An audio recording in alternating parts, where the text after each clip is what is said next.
Hello, everybody, and welcome to What's the Story podcast. This is WTS 298. My name's Danny Murray. And I'm Graham Merrigan. How are you, Danny? I'm doing absolutely fantastic, Graham. Having a great week altogether now, so I am. We were sending audio notes last night, and I said, we need to talk about this in the intro. Yeah. And now I've forgotten. Do you remember? Oh, yeah. No, I don't remember at all. But I remember you, now that you said it, I'm like, oh, yeah, we did say we talked about this in the intro. But This always happens with our audio notes. Was it chicken fajitas? Chicken fajitas. That's what it was. Now, besides people listening to this being like, the way they're saying chicken fajitas is wrecking my head, I don't care. That's how you spell it, fajitas. I was going to say, you spell it F-A-J, don't you? That's a fajita, right? Yeah, fajita, yeah. End of story. F-A-H, fajita. Fajita. And look. Yeah, if you're... Do you make chicken fajitas or do you make beef fajitas, like the steak? Chicken. I must try the steak ones though, because the chicken ones are massive. I've done beef, but I've done it with mince, and it just didn't. No, not for me. No. Just didn't have the same. And I have done ground beef like that is only for bolognese, as far as I'm concerned. No, man. There's a lot you can do with ground beef. Oh, is there? Like what? Oh man, lots of good cottage pie, Graham. Yeah, they're over like a Sunday roast. They're overrated. Nah, man, a good cottage pie you can't beat it. Like a good one. Now, not just the kind of like a bit of mince thrown over a bit of potato. Like no. I'm talking like good cottage pie. Like I made vegetas last night for me and my mum, and I put chicken in it. I put white onion. Yeah. I put mushrooms. Now that bit threw me. In a yay or like nay, like you like mushrooms though. I love mushrooms, but I've never put them in fajitas, so I was intrigued by your inclusion in them. Yeah, massive. Yeah, red pepper. Yeah, absolutely. And I sliced up 6 jalapenos from the tin, the tin at the water. Yeah, absolutely. It says in that tin. I got that tin over, not a tin, a jar. A jar of jalapenos. And in the water, and it says like once open, refrigerate and eat within 3 days. They're like in a week and a half, and they're still there. I won't be eating them in 3 days. They'll be grand. What do you make of those best before dates anyway? It depends on the product. Those jalapenos, though. See, any of them things that any condiment, your ketchups or your the likes of them and all that, like. We'd open a ketchup and it'd be in the fridge for about 7 months, like.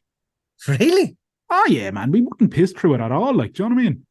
But those jalapenos consume within 3 days of opening. Listen, mate. No. They're in a vinegary water, right? They're going nowhere. I made a mistake of kind of taking a sip of that vinegary water. Jesus. Have you a spicy hole on you now, have you? Very spicy, yeah. Yeah, I'd say so, man. I'd say it. Yeah, Jesus. That'd put a burn on you now. Absolutely. Me Stephen Dicker was gone. That's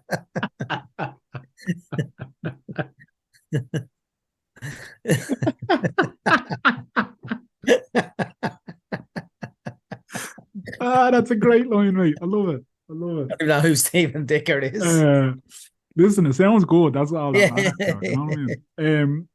Outside of you having to put your loo roll in the fridge to help you out, how's life treating you this week? Is there anything else you want to discuss? Like any matters of importance, Graham, that we've been ignoring? Poor Sinead O'Connor's passing.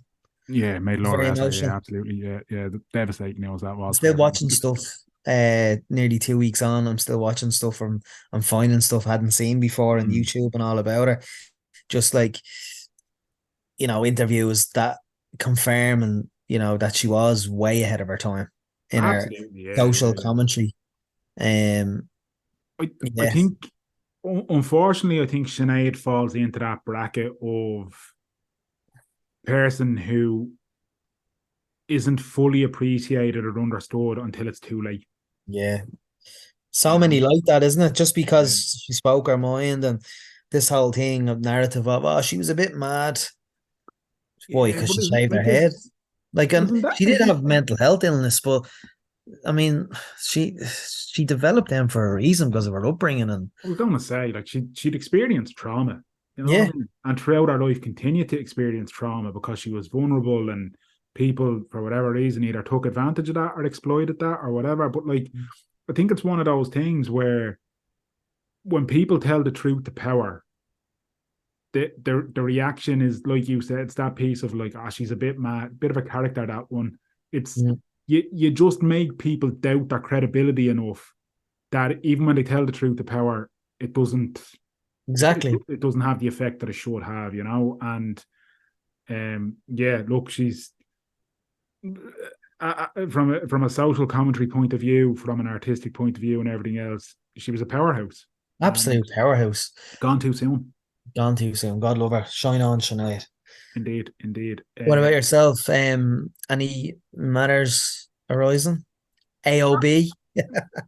No, Graham, the minutes from last week's meeting reflect the fact that you called me out on the use of the word sounder, and we've since found out that it's a word that a lot of people are using, and I don't see the issue with it at all. So Okay, I'll withdraw my hostility to the thank word you, until you appreciate saying that. that, Yeah. appreciate that, and I'm the bit I'm a I'll bigger note man here. I'll note the fact that you have withdrawn that in full. Danny, Yeah, have you been watching the new season of Dark Side of the Ring?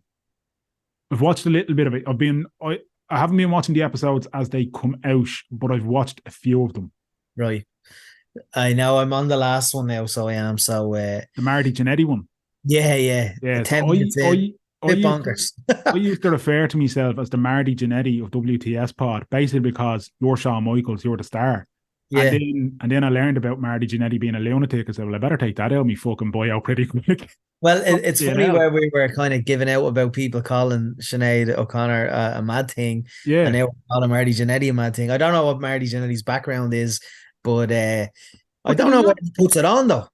But I was going to say, but did he not say a load of stuff in interviews that, you He said he know, murdered someone before, apparently.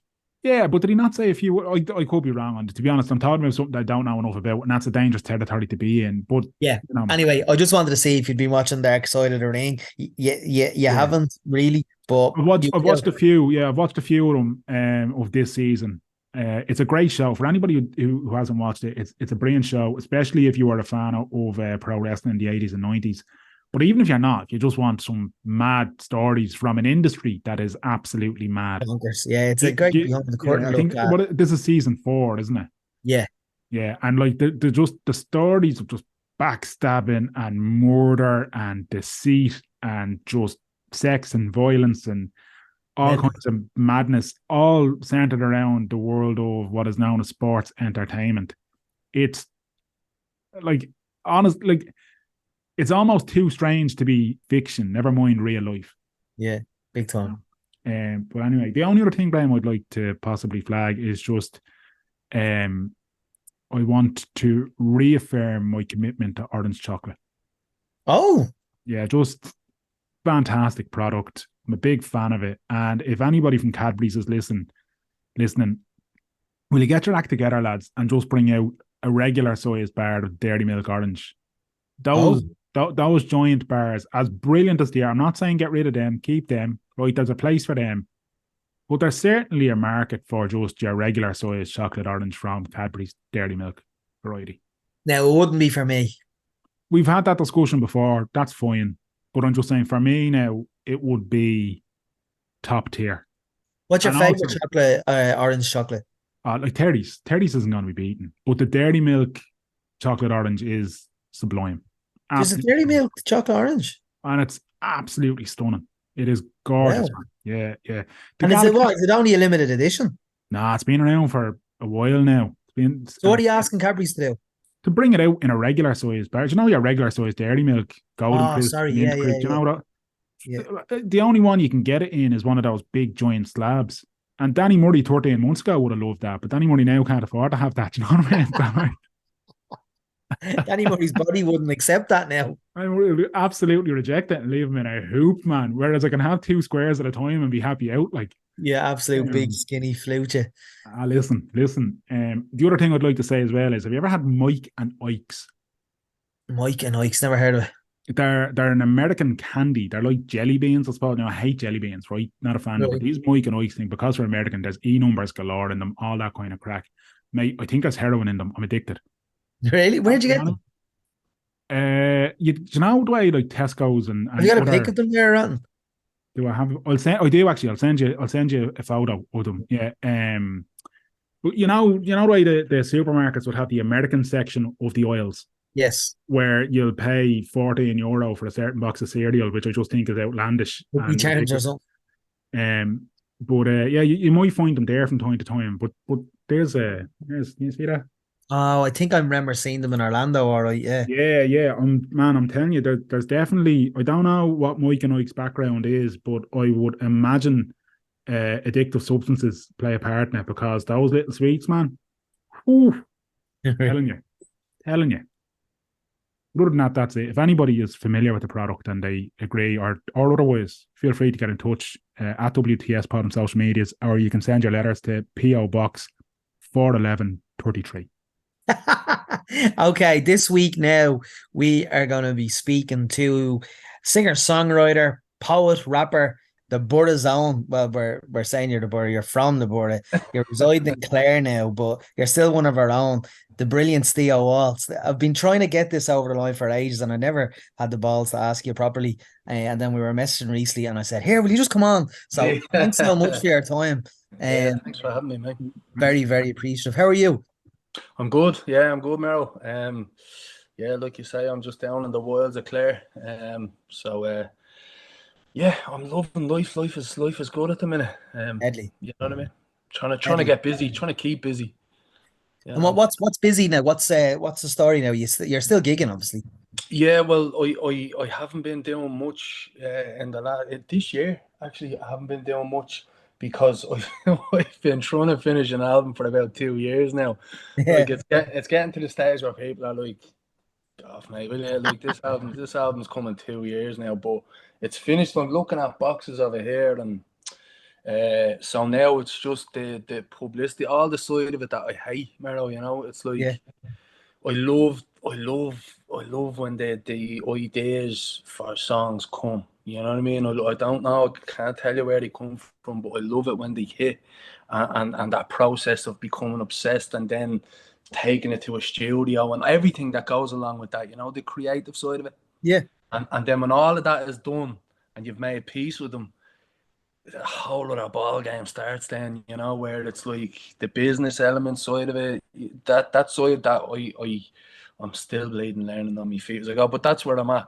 I'm at that end of it. I'm trying to bleed and get the publicity machine rolling, and so I'm a bit consumed with that at the minute. And yeah, so that's what my day is involved, like, deadly. And like I've seen interviews with yourself over the years, read interviews with yourself, and a lot of your first album, Where I'm From, like were were you writing stuff as a teenager? Like, were you writing? Are you even constantly writing now? I know you have an album ready to go, but would you just say, "Oh, geez, I have an idea there. I drove by something that's had to give me an idea." Like, you seem to have been writing poetry even at a very young age.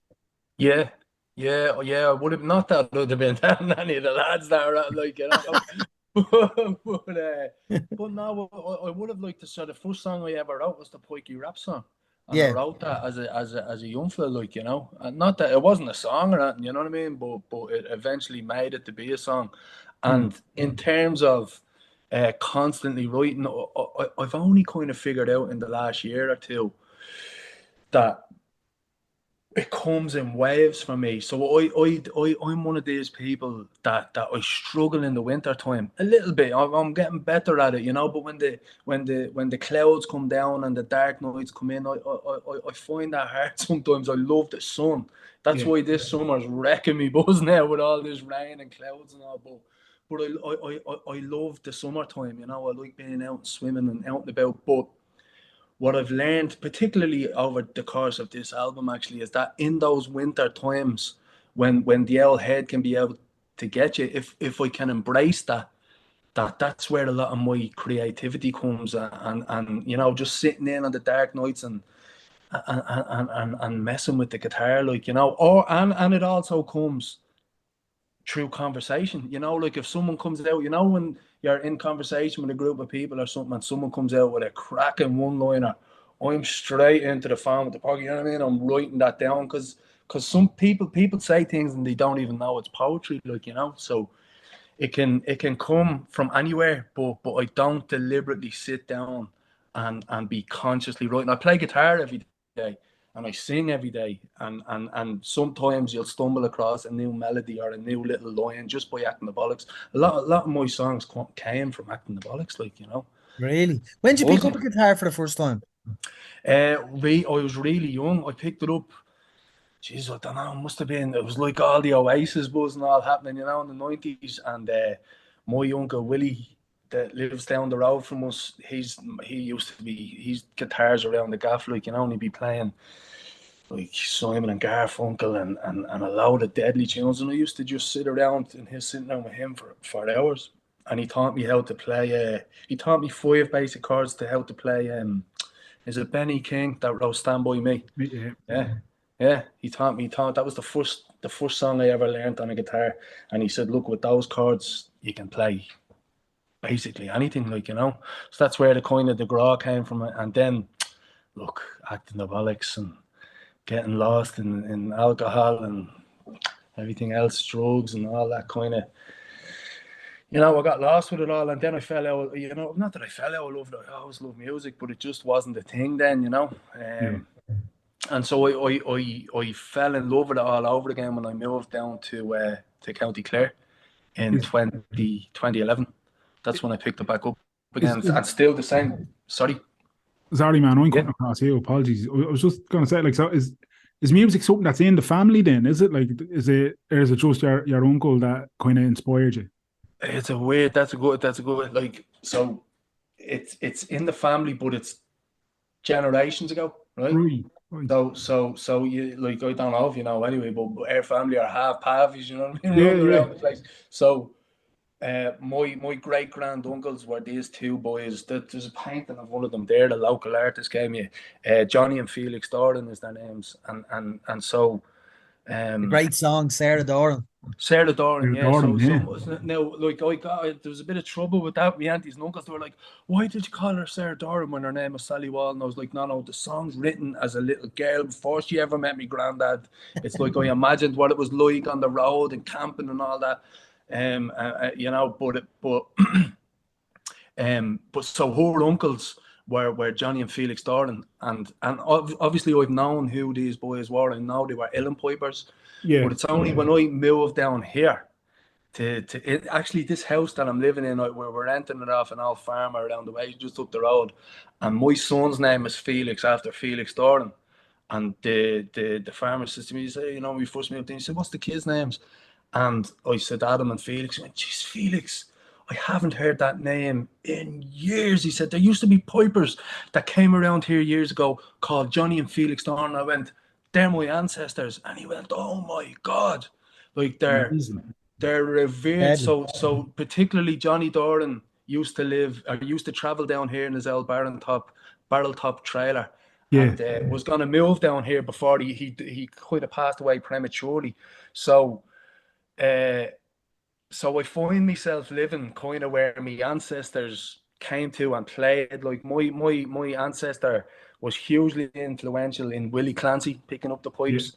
You know, we celebrate Willie Clancy every year, and so I feel like I've come to my spiritual home and found what I was put here to do. Like, you know, Was that intentional, Steve? no, it was all a mistake. It was Well, all a mistake. like when that came to light, though, that definitely would have inspired you, would it? Yeah, so what happened was he gave me a book, and the book I have it here somewhere. It's called Free Spirits, and it's all the main traveller families that have impacted Irish traditional and folk music, maybe Yeah. over the last 200 years, maybe. And so, like, the Pecker Duns and the Furies and the Paddy Keenans, all of these major heads are in them. But then some lesser known families, and so them two boys are in it as well. But I like, obviously we knew these were master musicians, masters of their craft, like.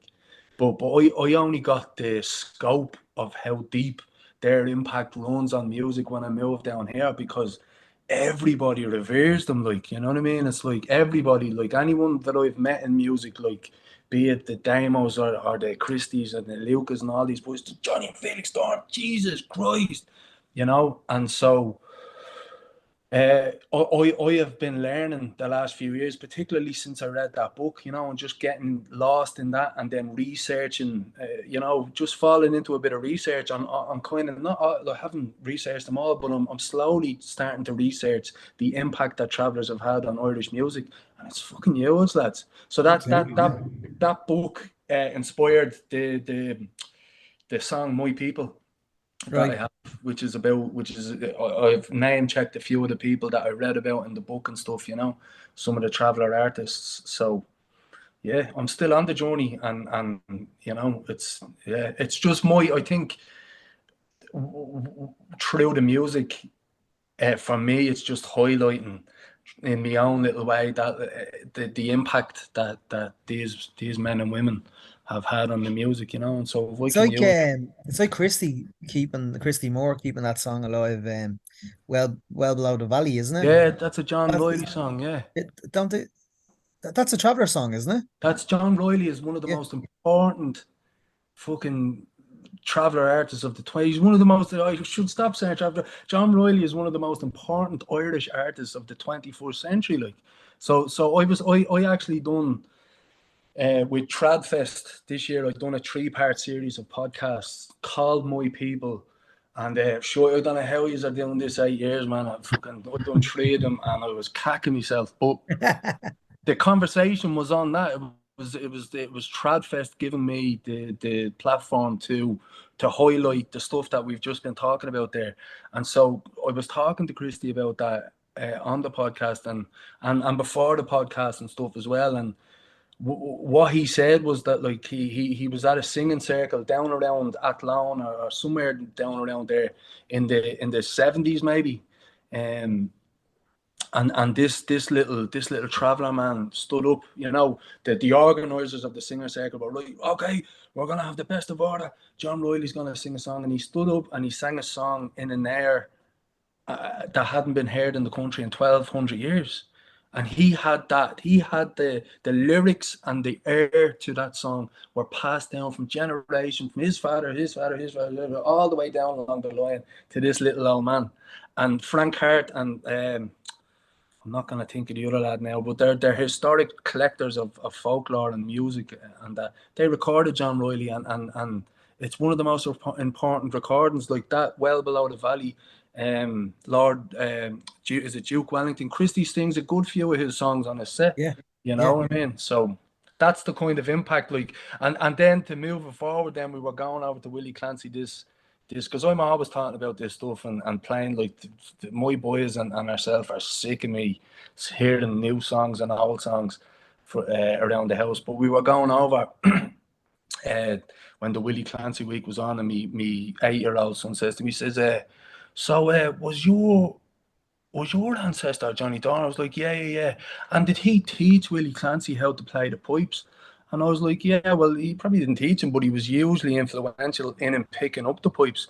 And he was like, and is there no Johnny Doran festival? And I was like, no, there's no Johnny Doran festival. And he's like, and is there not a statue of Johnny Doran somewhere? And I was like, no, there's not a statue of Johnny Doran. So, you know what I mean? Like, so I was like, that kind of needs to be righted as well, I think, That's class though, isn't it? Like, because anytime Christy sings Well Below the Valley, he does give a brief synopsis of, it's one of the longest or oldest songs on the circuit. Like, he's quite Christy's quite proud of singing the Traveller songs. Golden Shift, Well Below the Valley.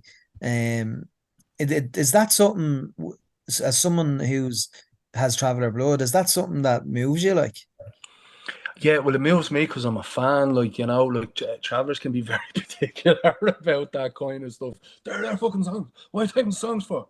You know what I mean? Like, really? Oh Jesus, yeah. Because, and I tell you, because it's merit, it's all steeped in people. Well, look, I know Traveller artists that have been recorded by people, that have been broke. You know what I mean? And then record people come in and say, look, here's Leiden, hey, fucking £100 or a couple of grand or whatever, we'll record you. And then they own the rights to them songs then, so they've been swindled so many times by by collectors of songs, like, do you know what I mean? Right. And so they're very guarded about the songs and the history. But when someone like Christie's doing it, like he's keeping the flame alight there, you know what I mean? And passing down that knowledge, you know what I mean, the history Yeah. of the traveling people to ordinary punters who are just coming to see Christie Moore that And they're might singing not. the song. But that's it.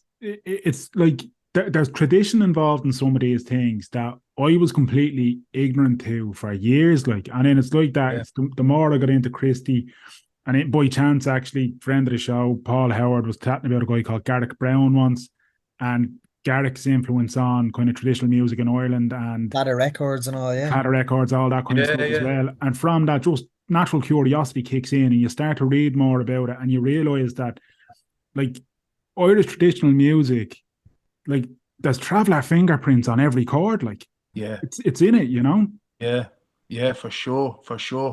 And look, yeah, I don't know. Anyway, I'm a bit proud of it, and I love when I hear the likes of Christie or anyone else of that stature, singing the songs. Like, you know what I mean? It's important. It's an important part of it. Like, you know. Absolutely. You know the way you were saying at the start there, you were just jokingly saying, you know, all the lads wouldn't, when you were growing up, wouldn't have known about the poetry, and you were probably a bit shy or embarrassed maybe. How were you about your travel, like your traveller blood when you were growing up, especially kind of like in a, I suppose, council estate, so to speak? That was it the same as, you know, were you hiding it, or were you proud of it, or? No, we were proud. Sure, everyone knew we were bleeding. We were rough as fuck running around the place with stuff. But you know, in some way, in some kind of way, like I remember giving an interview to some journal, and he took this and ran with it. You know what I mean? And made the whole. We talked about so much more, but it became about this and my identity. And but it is kind of true, because you don't know what kind of defense you fit in on. Like, you know what I mean? When you're an old half pabby, like, you're like, which tribe is which side of where do I fit in? Like, you know. But I think as I got older, then you just lean more to one side, you know, and you claim ownership of it. Yeah. And then particularly through the music, then it gives you deeper roots. Like, I think, you know, I think the well is much. I don't know. Maybe I'm being fucking. I don't know. I just feel like for me it's a deep well, and anyway that I can tap into, and I'm proud of it now. You know, not that I have never been not proud of it, but I'm more so proud of it now. Like, you know, the more the more I've learned, the more the research I've done, the more I've learned about the impact and the culture that travellers abroad. You know, I'm deeply proud of it. Like, you know what I mean? Deadly. Absolutely, man. Absolutely. Like Christie and Damo, I've had a lot of one-on-one time with Christie over the years, and he is still, well, not still now, but I remember actually on our podcast we asked him, when did he feel like, when did it kind of penny drop as to, did he realize that he meant a lot to people, you know? And he said it was around 2008, but he also said that he still gets, and Damien Dempsey has said the same when I asked him before, very nervous about live gigging, like very insecure. Like I said to Christie about 2014, 15, would you ever do the Point Depot again? He said, absolutely not. I've no interest whatsoever. And I said it to Damo, would you ever like doing the Point? He said, absolutely not. No way. Do you have that kind of live crowd kind of heebie-jeebies? Absolutely, I do. But yeah, but I definitely take a shot at the depot. You know what I mean? You wouldn't say no. Trying to put two kids through college. But absolutely, like, now there's, and I've brought, I think, and same as that. Well, I've talked to Damo as well around that kind of thing. And anyone that I've talked to still kind of gets it. I think for me, what I've learned is that, because I've talked to other people that have no nerves whatsoever. Yeah. Mental, isn't it? Yeah. But here's what I've learned. I think not that I want to be putting anyone down, but I think it's like all the bleeding best heads at it are crippled with fucking insecurities and fears, Yeah. like, you know what I mean? Yeah. And I think what I put it down to is humility. You know, if I'm shitting myself before the gig, I'm like, that keeps you in check then. You know what I mean? So you're not bleeding Conor McGregor and out onto the stage, giving it the large one, you know. So I definitely get it. And then I think I've heard one of the boys saying before as well, like the day that you stop getting nervous is the day you should probably stop doing it. Like, you know what I mean? I Big think time. I think that there's a vulnerability with being on a stage, and any artist or performer who is putting themselves out there for that sort of thing, and is like, there's a sincerity in these performances that, like, you know, in Christian and Damo, like you can almost feel their performance as opposed to just hear it and see it. You know what I mean? And I think when you're talking about people like that, as you said, Theo, the humility with it plays a big part in it, but that vulnerability can show through as well. And you can kind of see sometimes they need a little bit of that crowd to carry them through it. Like, Absolutely, yeah. No, that's where it's at. Like you totally feed off the crowd. Like particularly, look, I know Damo plays with a band and all, but it's mm, it's him front the house. Like you know what I mean? yeah, It's on him to get the crowd going, and now Christie's totally solo doing his own thing. Like, which is it's major. Like you Yeah. know, Yeah. so like that type of thing. Like yeah, if I can put 100 or 200 people in a room, I'm happy as Larry. That lad's going out to playing thousands of people every single night. Like, Yeah. you know, that's a different level of like nerves and anxiety, like, you know. But I think that's what keeps you coming back. Like, it's that thing of, you know, it's approval, isn't it? Everyone's mm, we're seeking approval. That's what it yeah, is. And on a deeper level, you're seeking the approval of others. But there's also some bit of, I don't know, I can't explain it. There's a bit of magic in someone singing back to you. You know what I mean? Or Big time. knowing the lyrics to your songs or something. It's like, oh my god, this is like, I'm getting goosebumps now thinking about it. Yeah. Yeah. That's the thing that keeps you coming back. You know? definitely. That's it. But me and the lads, when you when you supported Damien, and you played the Christmas Vicar Street show, uh, Yeah. me and the lads, like, we would say we'd usually kind of stay in the bar until closer to Damo's, but we'd all be in fucking ODing on your album, like, and Right. we made it our business to go and see it, and it was just deadly. Like, it was just like that actually, Danny, that was the first time I crowd surfed that demo. It was That's when right. Yeah, Steo I'll never supported forget me. that. I'll never forget that. That, Unbelievable. that was the Um, scariest gig I've ever done in my life. really? Ah, yeah. That was really I was going scary. to ask you, how did you find that gig? Well, like I know because like I'm a fan of Damo, you know what I mean? And it's that thing, like Damo's fans are fucking ruthless, like, you know what I mean? They're so it's cult, like it's the church and it's the fucking we're Yeah. all here for Damo. You don't give a shit about you. So when I walked out on that stage, what you probably was after the first song, I was so nervous, and I think all the songs were real fast. And after I didn't catch this now, Jessie said it to me after the gig, but she said, "Did you hear your man in the front row?" Uh, he said after the second or the first or second song, "Why don't you sing one of Damo's?" Yeah, which I thought was great. but she said then at the end with the little sing song we kind of got going, he was giving it the large one, you know. So I took that as a bit of a win, like, you know. But Yeah. yeah, that was because that's my first time, like, fucking Vicar Street's the Mecca as well, isn't it? It's the, How it's did you where get to support him, Steo? he just I don't know. I think he just, we were on the phone or whatever, and he just said, we were texting each other. I don't know what I was texting him. I was texting him something, and he was, back and forth, and then he just said, "Here, I might have a little. I've a gig there if you want to open it up. Like, it's a little show, yeah." And I went, "Yeah, deadly." You know what I mean? I swear to God, I was lying down on the couch and I was like, sweet. Because Damo was so good. Like, that's how I got me started. And he fucking took me on tour in 2018, 2019. And then I opened that show for him at the end of 2019, you know? And he said, "Yeah, it's Vicar Street." And I mean, a phone bleeding fella. Like, yeah. You know what I mean? Love brilliant. it. What was it like getting to work with him then on What's Wrong with the World? Tell us about that experience. Uh, do you know what happened? Like that song came right at the end. I'd a few other songs written, and then that song came about right at the end of the recording, and I think I was writing that song with Damien in mind. You know what I mean? Yeah, Like I read it from the perspective of going, do you know what? I could write this and just say to them, "Here, do you want to sing that song? I've written a song for you. Do you want to sing it?" And and uh, and then so I was in the studio with Martin and stuff, and I was like, once we put it down, I was like, I'm not giving that song to anyone. It's a fucking great song. And then I was like, no, I'm gonna ask Damo to bleeding to feature on that. And Martin was like, yeah, go on, go for it.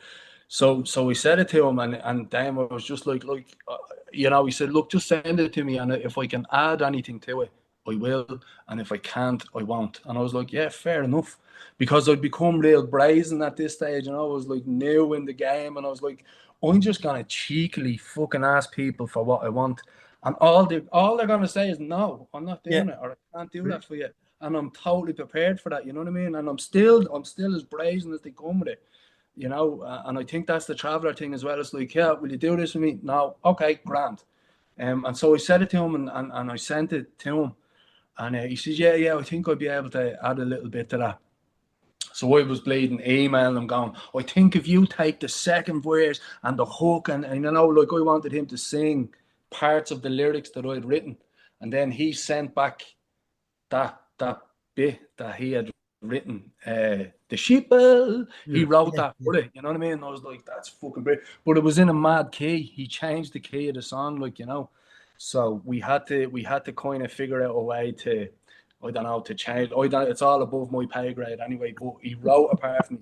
I was on the phone, rang him back up, and I was like, sheeple, fucking sheeple, is it? I was like, that's bleeding deadly, man.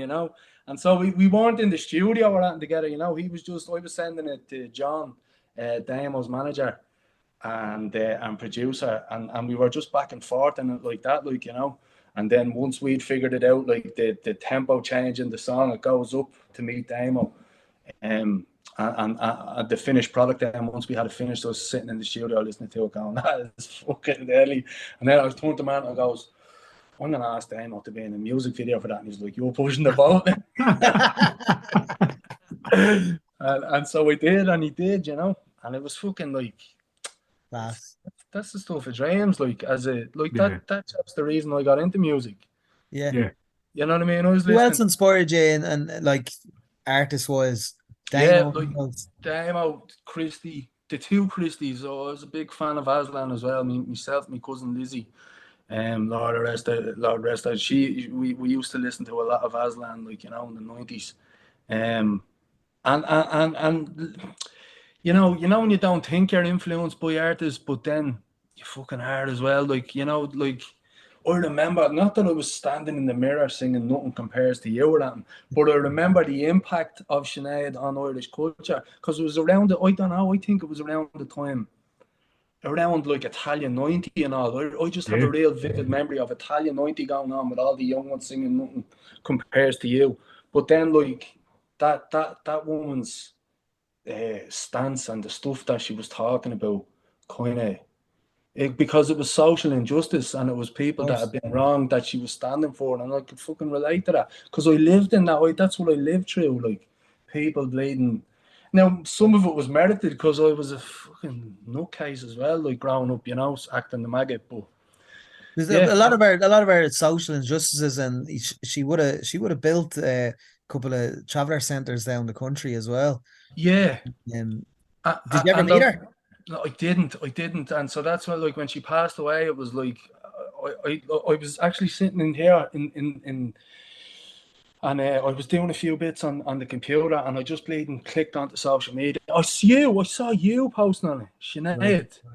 And I went, no fucking way. Look, I got real teary-eyed, and then I went down to Jessie and I was like, you'll never guess who was at the dying. She was like, oh God, she thought it was someone in my family or something. I was like, Sinead O'Connor. And the two of us just stood there looking at each other, crying. I'd never met the woman before in my life. Yeah, it was so sad though, wasn't it? Yeah, it was very sad, and I think that's what it was. It was the main reason was because we'd lost this huge fucking juggernaut Icon. of light. Just a big light switch just went out over Ireland. And then the second part was like, I fucking wanted to meet her and just bow, just be like, I fucking bow down, like, you know. So now I didn't meet her, but I would have liked to. And I think it's the same for all Irish people. I think we grieved because, you know, she was just, you It know, was she just was, when the news broke, it was just, ah, no. yeah, Ned. yeah, yeah. Just Did you watch very, the documentary? yeah. I saw it when it came out last January, Yeah. and I fucking bawled my eyes out watching it. Yeah, same, but I was so Um, because we didn't watch it. We don't look. We don't watch telly or anything like that. But we have like the Netflixes and all that kind of stuff on the laptop. And you know, so when she passed, we one of them had it on it, and we watched it. And same as that, we were all fucking watery-eyed. But then we were talking about it afterwards, and we were like, I'm so glad she got to see that. I'm so Yeah. glad that like that stuff that and so even when I was posting on it, like I was saying, like she was so ahead of her time. Obviously, musically, she's still ahead of her time, but I mean, like on the social fight, the injustice thing, like she was calling that shit out 10 years before we even had a clue what was going on in this country. yeah, she was ahead of her 15 years time. maybe, you know what I mean? So She did her she narrates her own audiobook, Remembrance. I got her audiobook there did two you? or so years ago. I'm Um, halfway through it, yeah. Reading it, brilliant. reading it now. I'm just reading it. It's surreal listening to her, like Yeah. Oh, reading it's the so book. fucking It's so sad. sad. Like, um, I'd be remiss to say, but Danny, um, Steo keeps referencing Jessie. Mm. Uh, that's Steo's wife who happened to play my love interest in Fair City. Yeah. I'm still gonna bleed. I'm Oh, on the hunt for you. Why don't I say it now? man. What do you think of Steve, that, Danny? and look, all I'll say, every so often he'll just reference the fact that his phone does be hopping from these fair city mots, as he calls them. So, I mean, Rocco and Sally loving life. Yeah. yeah, Yeah, my cousin's in that as well. Mac Buck is my cousin. Yeah, Oh yeah, Max is a gentleman. yeah, yeah, Absolute gentleman. It's funny because like obviously Jesse is an actor and you're in the arts as well. Like, does when Jesse's doing theater, is she as nervous as yourself doing a yeah. gig? Yeah, Yeah, highly nervous, highly insecure. Has no fucking clue how talented she is. No clue.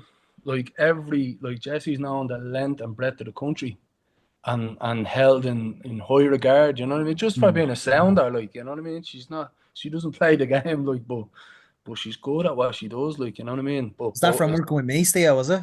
Yeah, probably she's never been the same, to be honest. Our relationship suffered, Mero. Yeah, Funny, Steve, but there's a lot of people who aren't the same after putting up with him for more than an hour. So, like, nah, that was great, man. Like that was like you know what I mean.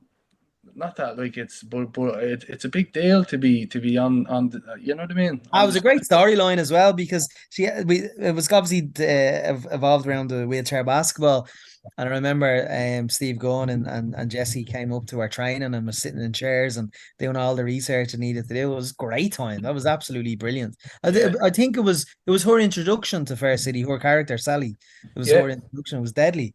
yeah, Where your new album's coming out.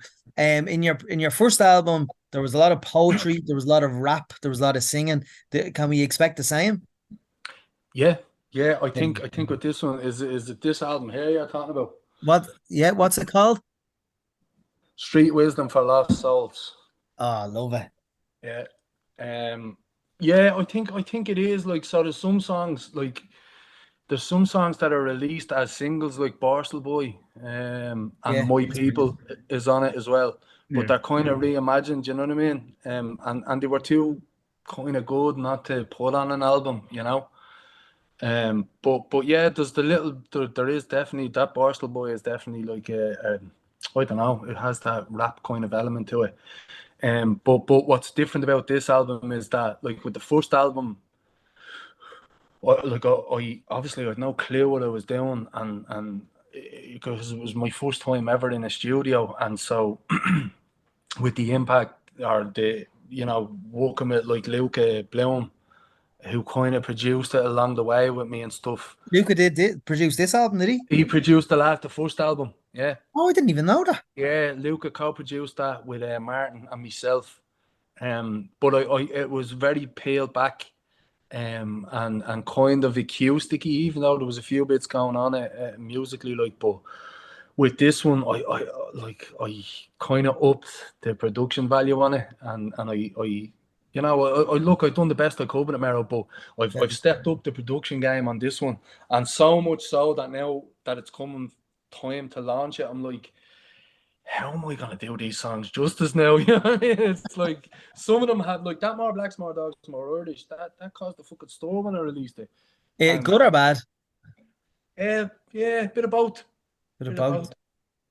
But people were mad. Like people were fucking going crazy because they're just racist, bleeding muppets. But was that the reason why you were forced to go on Tuberty to talk the way you did? Yeah. Jeez, I don't want to go into not it, not that. honest, No, actually, I don't want you uncomfortable. But let me retract that. Because I don't want to like. It wasn't. It was definitely a factor in it. You know what I mean? Because, like I said on that interview, like a lot of people have been asking me to talk and share, you know what I mean, me story and me background, because it's all in the music anyway, Mero, and so I have always been of that thing of where like, and it's been happening since I released that album, since 2018, 2019, 2020. People have been like, can we talk to you about your background and your upbringing? I was like, look, when the time is right. And then when all this stuff kind of broke on the internet with around more blacks, more dogs, more Irish, it was like a group of individuals that were narrating racists. That were narrating my life or using my life to further something, you know what I mean? Yeah. And so that's the point where I was like, nah, fuck that, I can't have that, like, so I think it was that interview with Ryan was very, very, very good. It was it was sad that those scroats kind of halfly kind of forced their hand to do it, but I thought it was handled brilliantly. And I mean, the idea of you releasing almost like a protest song, and for them to come up with your past to try and knock you down because of your present day action in a protest song is just it speaks everything what they're like, that way. Yeah. Well, like, the Damos and the Christies and all them boys are like, you're doing the right thing when those fuckers are coming after you, like, Absolutely. And so, and he knows all about that as well. Yeah, really. To play for Danny a couple of weeks ago. Really? Not at the level and at the scale of what like yourself and others experience and that kind of thing. But I mean, they've one mode, and that's attack. They don't know civil, they don't know discourse, they don't know how to. Absolutely. It's attack, it's bully, it try to intimidate you. That's all. That's the only way they know how to operate. What's weird about this, Danny, is that like this song is like a condensed 3.5 minute radio edit, and if you actually listen to the words that I'm speaking in this song, it's like there's something for everybody in it. You know what I mean? I'm not just talking about like the fucking blacks and the this and that. It's like it's anti-imperialist, it's anti-racist, it's anti. You know what I mean? There's something for everyone, I thought, in this song. But what gives me so much joy is that I can't wait for it. Like that song it's 8 minutes long on the album. I can't wait for them to hear the full version of it. Like, you know what I mean? Because it's gonna, if they're angry now, they're gonna be really angry when they hear that. Like, So deadly. Well, listen. Any tour dates or anything, or is that all yet to be? Yeah, I'm in the like I there's a few bits I probably can't even speak about at the minute, but I'm in London on the 14th of next month. I'll be going over to do the Irish Centre over there, and then I'm trying to organize. I'm trying to just put in place, because I just winged my way through the first release. You know what I mean? I was just get out into the world Yeah. And so with this one, I'm trying to put together bits of tours and gigs and stuff. Deadly. But just to say, there's another single coming off this as well. It's gonna hopefully not make anybody angry. It'll be out, or hopefully it will. It's out the end of the month, the end of August. I'm gonna release a song called Glory Days. It's a nice, nostalgic, growing up in the borough kind of buzz, like, you know. So, Awesome. yeah. So Deadly. Can't wait. nice one, Theo, lads. thanks so much for your time. I really, really enjoyed that. Yeah, same, Time man. piss boy. Yeah, Did yeah. No, appreciate it, man, and look forward to hearing more of the album when it comes out, and yeah, hopefully catching a gig. You'll try get something up around the borough, you see. Oh yeah, no, we'll be launching it up there for sure. Love it, man. Love it. Yeah, definitely. A brilliant chat there with a brilliant artist, Steo Wall. Thank you very much. Enjoyed that, Graham. Good chat. Enjoyed it immensely. Absolutely, an absolute gentleman. I can't wait for the new album because his first album was excellent. The releases after that were excellent. More Blacks, More Dogs, More Irish, excellent. Incidentally, the reaction about that we were talking about that we didn't really go into, I'll just say to our listeners, seek out Steo's interview on the Ryan Tubridy show. It was this year. It was definitely this year. So seek that interview out if you wanted to hear more about the background of that and Steo's past. Didn't feel it was appropriate to go into it now, to be honest, because he's addressed it and it doesn't need to address it again. Exactly. That's it exactly. Yeah. Look, but he's talked about it. No need to. It's out there. If you want to find it, you'll find it. That's not what we were chatting to him about. We want to chat to him about his new album and his upcoming gigs and the now, so to speak. Yep, and it was excellent. I can't wait.